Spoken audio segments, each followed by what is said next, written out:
All right. Review.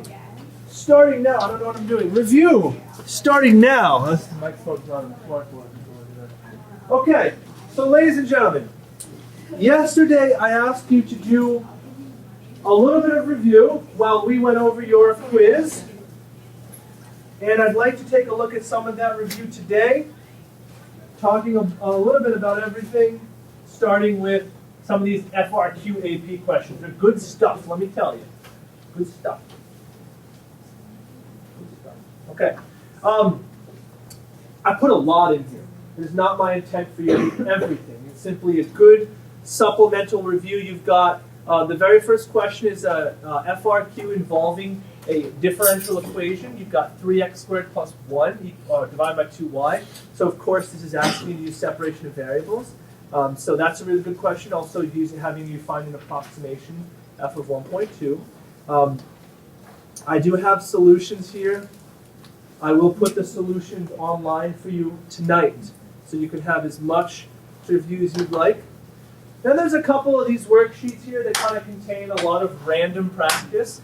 You've got differential equation, you've got some just random practice using separation of variables, you've got some random practice using your initial condition, a couple of pre-calculus type problems.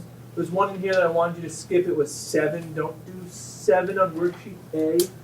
It has a y squared. Don't bother with that one. Don't do that. Number 7 here. It's y squared plus 1 business. That's too difficult. Then I got some answers. It says on the answer key, don't do 7. There's that pre-calc problem. Then I have another worksheet up here that kind of is the same thing. I really just want to look at some of the APs on the bottom. Hold on. Gotta do it from the computer. So let's look at some of the APs from the bottom. Ah, yes, this looks nice. This one looks good. Slope field, negative 2x over y. On the axes provided, sketch a slope field, and then you have to solve it, and then you have to find the initial condition, f of 1 is negative 1, so on and so forth. That's a really good one. Now, I already told you guys that I think there's going to be a slope field FRQ this year. All right, I think there's going to be a slope field FRQ. Here's another slope field FRQ.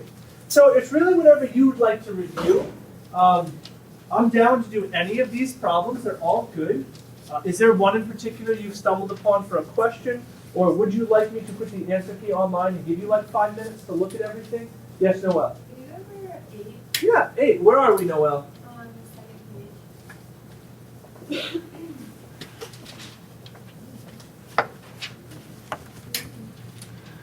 Ba, ba, ba, ba, ba, ba, ba, ba.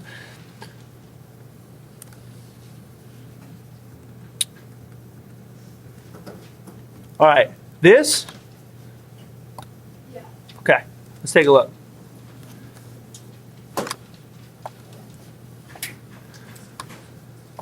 So this is what we got. So let's read the problem. The problem says, find the particular solution of the differential equation that satisfies the initial condition. So let's just write it down. So we've got that dp minus kp dt equals 0. And the initial condition is that p of 0 is equal to p sub 0. Let's go back to the answer. Let's take a look.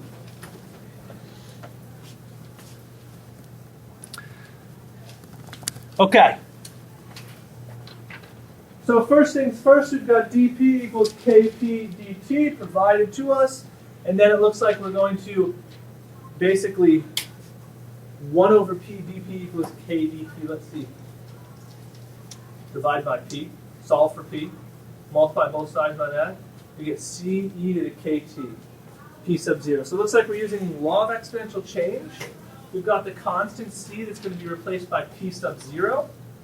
And then the reason we can do that is because they just told us that p of 0 equals p sub 0. So that's just kind of going backwards, isolating p, using law of exponential change, and plugging in p sub 0. There's really not too much to do there. Not too much to do there, just kind of finding your initial solution. That only works if this works. only works if it's 0. If I told you P of 1 is something, then you can't call it P sub 0. Michaela. Sorry, just how did you do this second This line to this line? Well, let's see. It looks like we've got 1 over P dP equals K dt. So let's see. What if we raise e to everything? Let's see. Let's put it on the board. 1 over P dP equals, so that's just dividing by P. Moving over that, divide by P equals K dt. Okay. So let's see. Excuse me. What's up? It's hard to get through here. Chromebook charger on the heater? I'm sorry. No, that's all good. It's just a multitude of educators today. Got a lot of teachers in now. Okay, we need to get to P equals C e to the KT. All right, so what did we do? Let's see, we definitely raised everything to e power, so how did we invert this? So let's see, we gotta take the derivative both sides, antiderivative both sides. Okay, how so? Divide by, oh wait, yeah, divide by dt. Divide by dt, so we got 1 over P dP dt, over dt, equals K. And then you want to do what? Multiply by P, so you get dP over dt equals KT. There you go, that's good. So that, Noel, and thank you, Aaron, is now the law of exponential change. Wow, you are the 1, 2, 3, 4, 5th, 6th educator today in the room. What's up? But I need sense. Of Do you course. have a Chromebook charger there? Chromebook charger? No one has a Chromebook charger there? This is 80 cal. Do you know this sign is for you? For you. Not happening. I'm not happy. For you. And no one has a Chromebook. No, it's okay. It's just for Cassie, but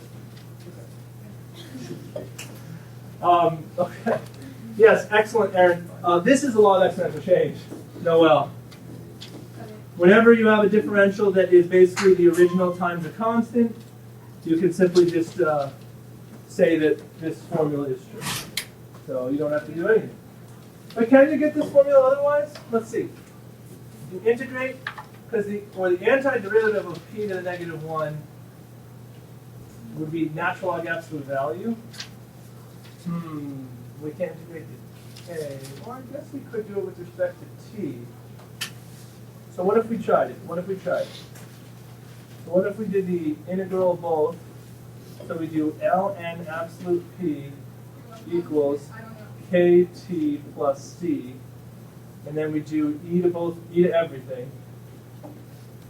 So we get absolute p equals e to the kt plus c, which I just realized too. I should be doing this on Smartboard for the video.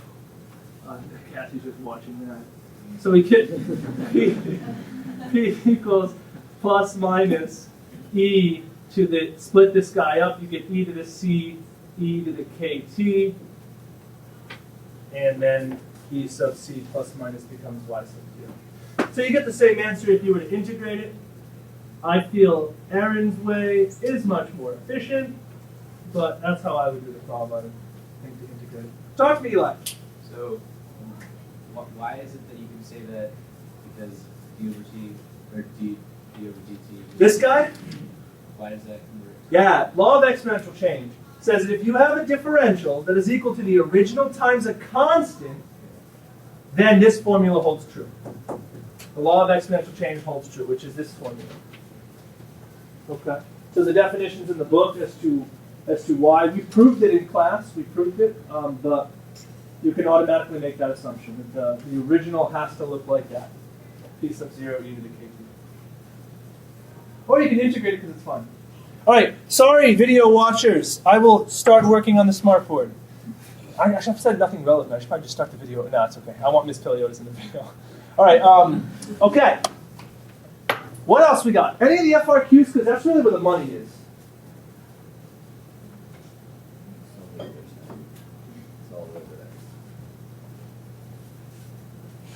All right.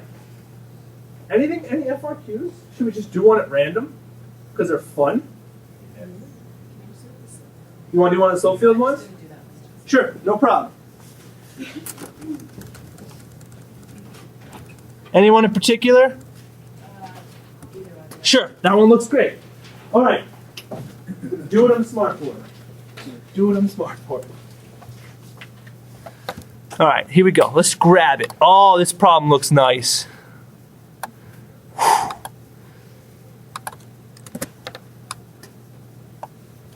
Okay. Let's do this problem. It says, consider the differential equation dy dx equals negative 2x over y. On the axes provided, sketch a slope field for the given differential equation at the 12 indicated points. Note, use the axes provided in the test booklet. All right, so of course, to make a slope field, you want to make a data table to get yourself started if you need to. If not, you can just go ahead. Doesn't matter. But let's see. Okay, so we got negative 2x over y. Negative 2, I'm just going to do the data table video. I'm doing the data table on the whiteboard, and we'll do the slope field on the smartboard. All right, so let's do it. So we've got x, we've got y, we've got dy dx. Okay, so let's do some data points here. Why don't we check, is the origin one of them? No, the origin is not one of them, right? How many points do we want? 9, 12, 1, 2, 3, 4, 5, 6, and 12. Nothing on the origin. So why don't we do the point 0, 1? If we plug this in, we plug in 0 for x. Of course, we're getting 0 here. 0 divided by anything is 0. So we can safely conclude when x is equal to 0, dy dx equals 0. This means you have horizontal line segments anywhere you have x equals 0. So if we go here, horizontal line segments anywhere x is equal to 0. So boom, boom, boom, boom. You also can conclude when y is equal to 0, you have an undefined slope. So when y is 0, dy dx is undefined. This is undefined when dy dx is when y is 0. So we go there. We can do that really easily. Oh, we don't need to do it. It's not in our slope. That's okay. I'll do it. All right. So we got 0, 1, that's no problem. Why don't we do 1, 1? Let's see what's happening at 1, 1. You got negative 2 times 1 over 1 is negative 2. And then, of course, if we increase it to 1, 2, you now have negative 2 over 2, which is negative 1. So there's a couple more data points for us.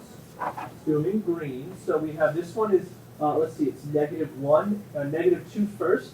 Negative 2 first, so let's get it a little steeper, and then let's decrease the steepness down to negative 1. And I think that the same pattern is going to follow for these points. Why don't we go do the negative region? So why don't we do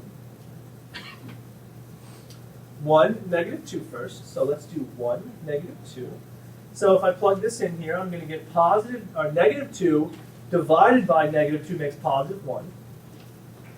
And then if I do 1, negative 1, I'm going to get negative 2 divided negative 1 is 2. So I did this one first, is 1. And then I did this one first, negative 1. Oh, whoops, 1, negative 2 is 1. That's 1. And then 1, negative 1 is 2. 1, negative 1 is 2. We'll see. But no, I think it's just going to mirror. I think it's just going to mirror itself. Let's check. So let's do negative 1, 1.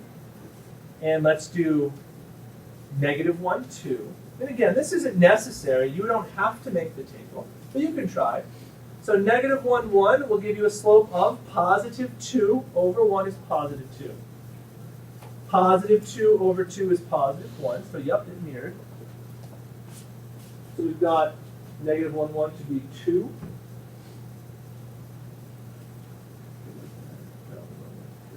And then 1, so we'll kind of decrease the steepness.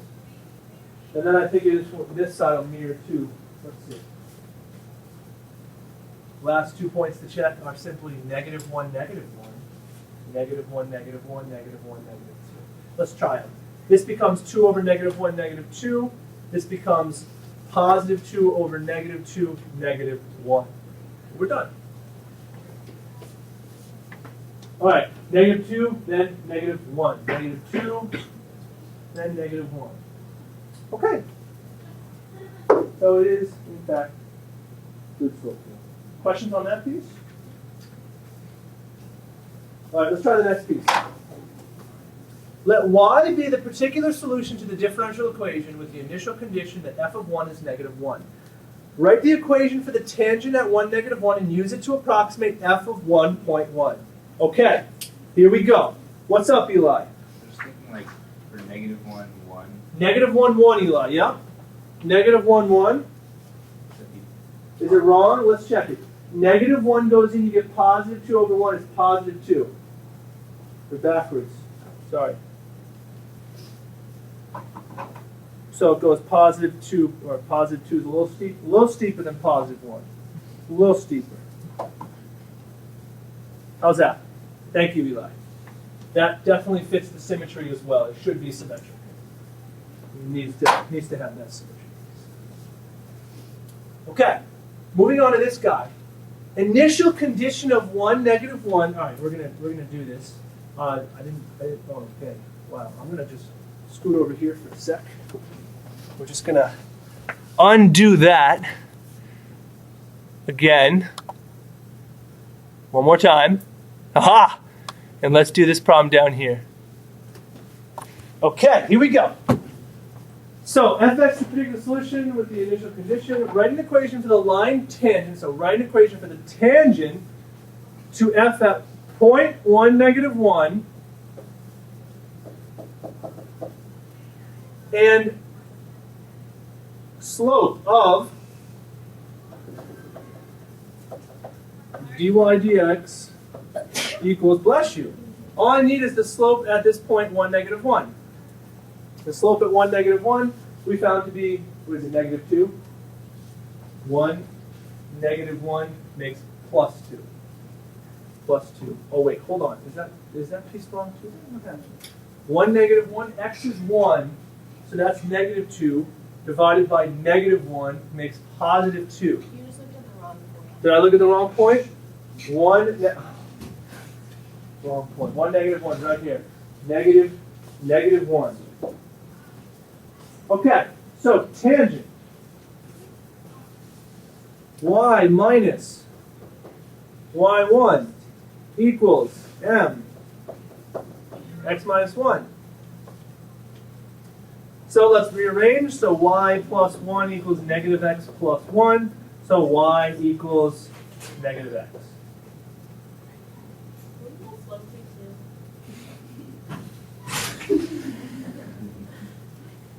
Oh. 1, 1, negative 1.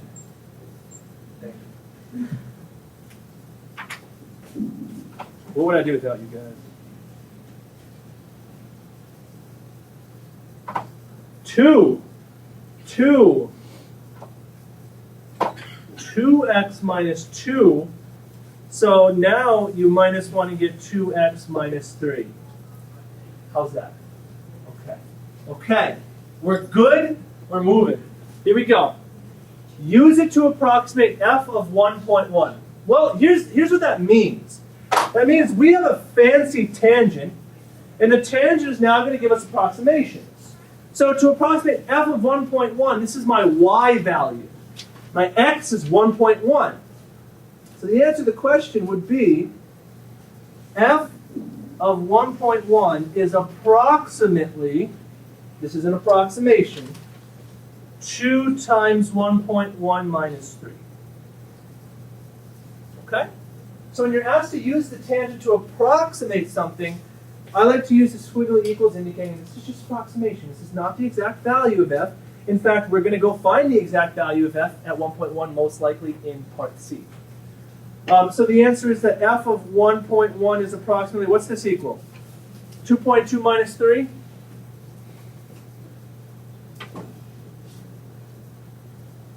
2.2 minus 3? 1.8?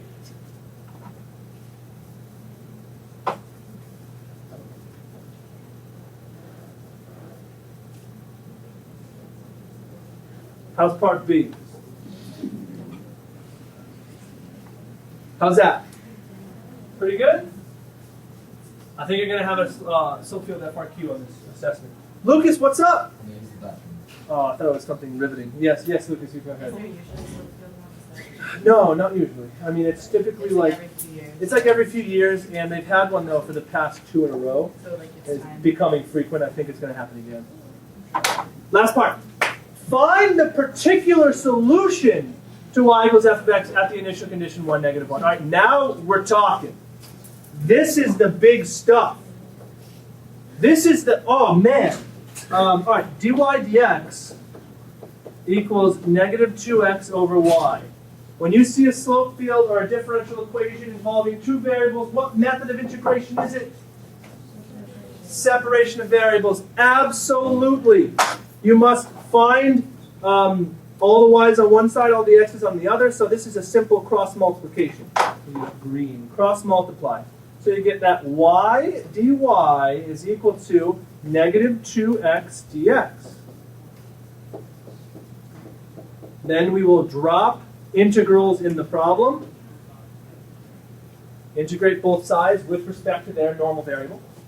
So the antiderivative of y is y to the second divide 2 equals antiderivative negative 2x is negative 2x to the second divide 2 plus c. Which of course is the same thing as y squared over 2 equals negative x squared plus c. And the 2's will cancel. And then we will use the point 1, negative 1. Right? 1, negative 1, not negative 1. I'm just going to scroll up. Messing up signs all day. I'm going to just look. 1, negative 1. Okay. Use it now. If you want to manipulate this and solve for y, c gets manipulated. For example, if you multiply everything by 2, this becomes 2c. I don't like playing that game. I like simply using the point right now. So negative 1 squared divide 2 equals negative 1 squared plus c. Negative 1 squared divided 2 is just positive a half equals negative 1 plus c. So c is 3 halves. Okay? So c is 3 halves. So we go back to the drawing board. We go back to y squared over 2 equals negative x squared. Y squared over 2 equals negative x squared plus 3 halves. Multiply everything by 2 and square root the problem. Multiply everything by 2, square root the problem. We must include a domain restriction. We must include a domain restriction. This is a radical. So, where do we have bad things happening? Well, we have bad things happening when that is going to give you less than 0, but when this happens, so we have that 2x squared is 3, so we have that x squared equals 3 halves. So plus minus square root of 3 halves. So let's find our domain. Are we inside or outside? Well, if we plug in a million squared is a huge number and it's negative, no good. We are on the inside of this interval here.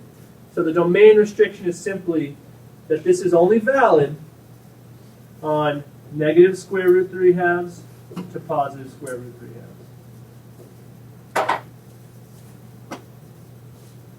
I like my second radical. I think it looks nice. Questions, concerns? Let us grade our response according to AP. Wait, before I do that. Aha! Not a single justify asked. We don't need to justify anything. It's just simply the calculations. All right, let us grade our response based on the AP rubric. See how we did. Our slope field, oh, that looks nice. Although if it wasn't for Luke, it was Eli. Sorry. I appreciate you too, Luke. I like having you in class, but it was Eli that caught that mistake. Good. The tangent line after that is that, and it's approximately equal to negative 0.8. Good. let's see how they graded these things so far. 2 points for the slope field, so 1 whole point just for the zero slopes. That's half the problem. And then the other point for the non-zero slopes. 1 point for the tangent, 1 point for the approximation. And then the magic. All right, separation of variables, boom, negative 2x squared plus 3. Here's the solution. And let's see, since the particular solution goes through 1, negative 1, y must be negative. Okay. All right, that's a big point. We don't need to include the domain restriction because the only point that they gave us for this particular solution was 1, negative 1. So let's go and look at the original again. Let me just go to my smart. Let's go and look at the original again. The only particular, I'm not doing it. The only particular solution that we just found was 1, negative 1. You don't need a domain restriction because we're not talking about an arbitrary number of points. We're talking about 1 point only. Because of that 1 point only, we have to go to our answer and fix it. So this is not needed because they gave us a point. Not needed. Instead, we have to use a little bit of logic. And the logic is, look at your slope field. The point 1, negative 1 has a negative slope. Therefore, the only piece of the answer that we need is the negative portion of the square root.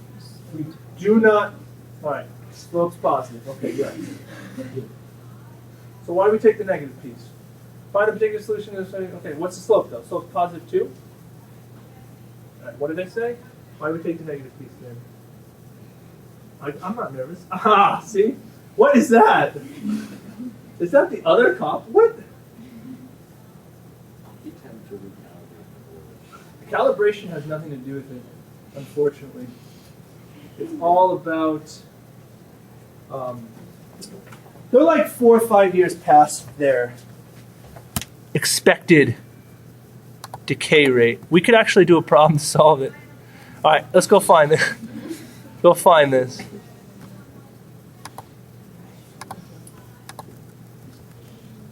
All right, let's see what they say. Since the, it's because we're not finding the slope. It's the value of y. This is not dy dx, this is the original. This is the original. This is not dy dx. I should not have looked for the sign of the slope. I look at the sign of the y value because I just solved for y. So ladies and gentlemen, when I go back to my answer to fix it to be perfect, I have to make sure that I check the sign of y. So let us check. Since in 1, negative 1, y is negative, if I take the positive square root, can I ever get a negative number? No, so I need to negate the square root. My only answer is the negative version of it. Only answer is a negative version of it. Okay? It's very important. I'm glad we checked. Very important. Let's go back and read how many points each of the... All right, yeah, this is fine. Oh my goodness. There it is. Did I not just scroll to the other? It's fine. It's all good. It's fine. Oh yeah, what's the top? That's cool. Going back. All right. Okay, let's read it. 1 point for the separation of variable integration. Oh no, 1 point just to separate the variables. Okay. 1 point to take the antiderivatives properly. 1 point for the c. 1 point for using the initial condition. 1 point for solving for y. Okay. So we would have. I would have lost. Eli. So do you always put the sign of the y value in your answer? Even Yeah, when you're given an initial condition like we were in this problem, whatever the sign of the y value is, if you have a radical.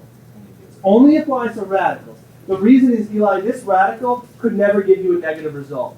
The only way to ever get the point 1, negative 1 is if we negate the radical, because we can't ever get a negative result with a radical. All right? Awesome. We got some time left. What else are you thinking you might want to review? Do you want to do another FRQ? Do you want to look at some general U sub integral problems? I got some good new ones. Do you want to look at some separation of variable integral problems? What would you like? Do you want to look at the bookwork? Did you have any other questions with that? Your call, your review. Want to look at my golf swing? I hate golf. Yeah, you got it. Do you want to do one with law of exponential change, or you want to do one without law of exponential change? You want to do one with exponential change? You got it. All right, let's go to the 6-4 notes.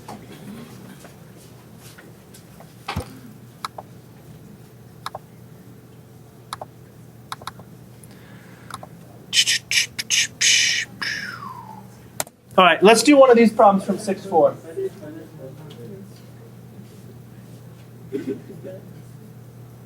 Never a dull moment. Is that not what that was missing? That was absolutely Yeah. what they said.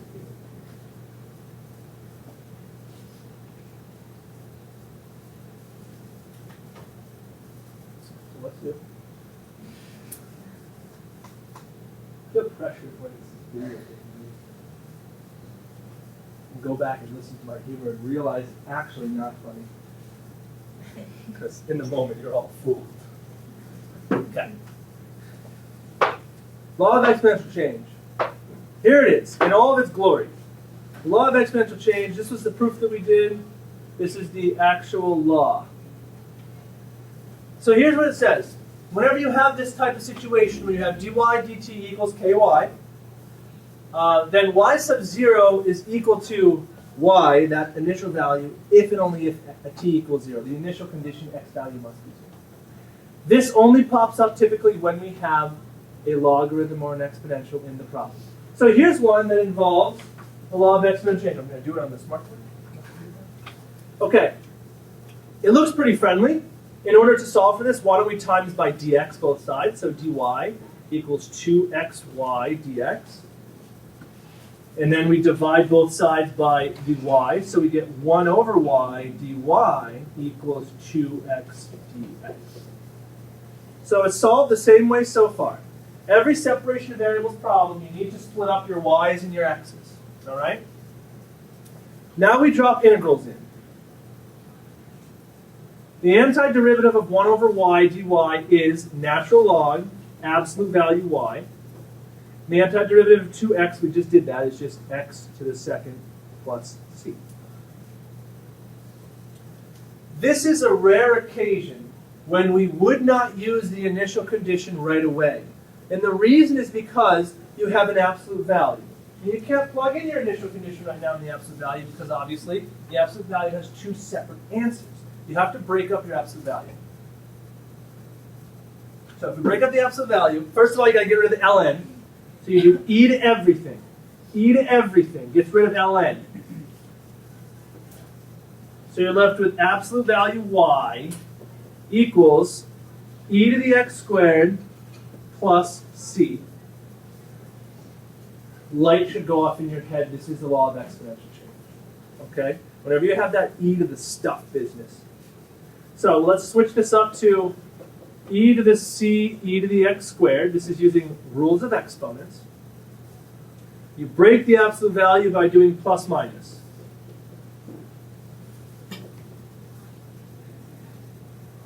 Okay.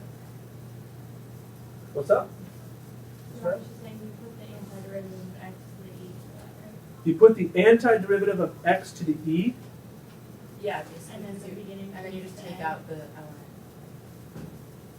What- I'm confused. And The 2x becomes x squared, the, which goes to the e. the 2x Right there, and then it becomes x squared plus c. Yep. And then that you put. This is to get rid of ln. Yeah, and then you use and that. then the e to the c changes to x. The e to the c, yes, the plus minus e to the c changes to a. Precisely, yes. Precisely. So all that happens, this is now the law of exponential change. This term becomes a. So the answer is y equals a e to the x squared, which is a common answer on a multiple choice question. However, the initial condition we were given is 0, 3. And that fits our law of exponential change. as long as the x value is 0, this is a. So the answer is 3e to the x squared. Okay? Does that help, Lily? Yeah. Okay. So that's a law of exponential change problem involving a separation of variables. Shall we do a u sub 2? U sub? Let's get a good one.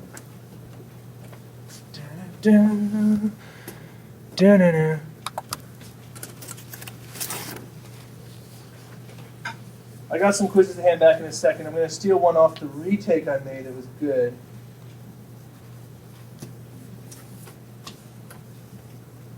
Let's do this one.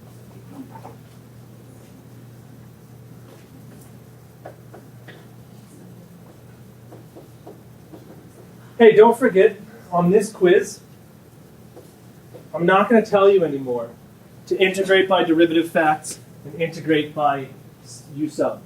You need to know when. If you see a trig function, you should mess around with it first. All right? See if you can figure it out. Oh, is that under a radical actually? Make the problem more fun. Yes. Can you integrate a quotient? No, you can't integrate a quotient. Right? You can't integrate two things being divided, just like you can't integrate two things being multiplied unless they're simple. So we need to pick a u sub here. This is not a separation of variables problem because there's no y. So what's a good u?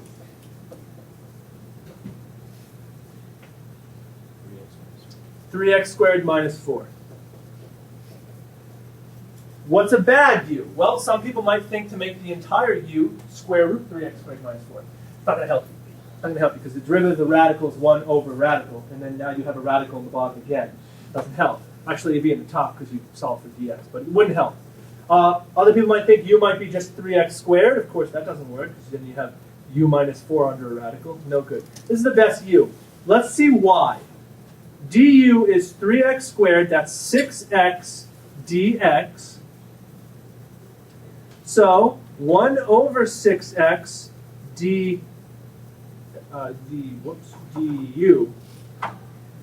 equals dx. Just one thought as well, as I was grading those last quizzes, be careful. A lot of people, and it's hard not to do this, just kind of mixing up your anti-differentiation rules with your differentiation rules, because they're both being used in the same problem. Like 1 over x's and ln's, radicals, just be really careful, okay? We are ready. Let's plug it in. So u is 3x squared minus 4, so we get the square root of 2x over u times 1 over 6x du. The whole point of this was to cancel out the x's, and it worked. So I have 2/6, which is 1/3. This is under a radical, right? Radical u. Integral 1 over square root u du. I'm ready. This is easy. This is simple now. One variable. I don't ever like writing radicals, so I'm going to call this, that's u to the 1/2, right? So it's like u to the negative 1/2.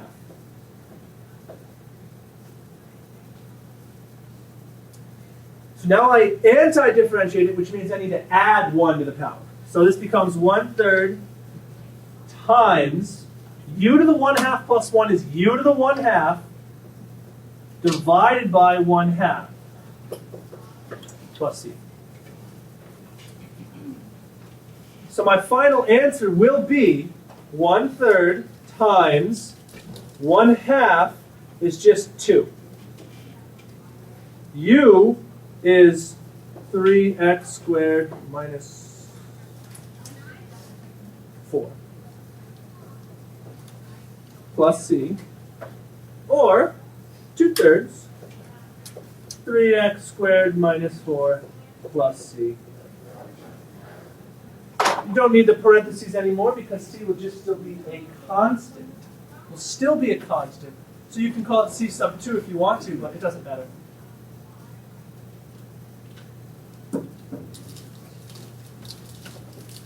Differential equations, slope fields, indefinite integrals. Study your derivative facts.